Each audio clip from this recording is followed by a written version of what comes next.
يا أيها الذين آمنوا إذا نودي للصلاة من يوم الجمعة فاسعوا إلى ذكر الله وذروا البيع ذلكم خير لكم إن كنتم تعلمون فإذا قضيت الصلاة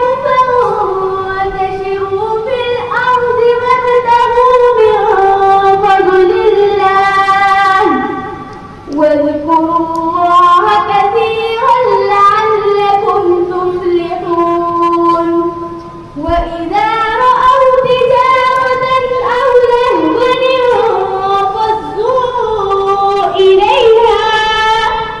أو لهوا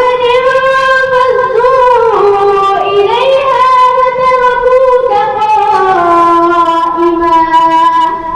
قل ما عند الله خير من اللهو ومن التجارة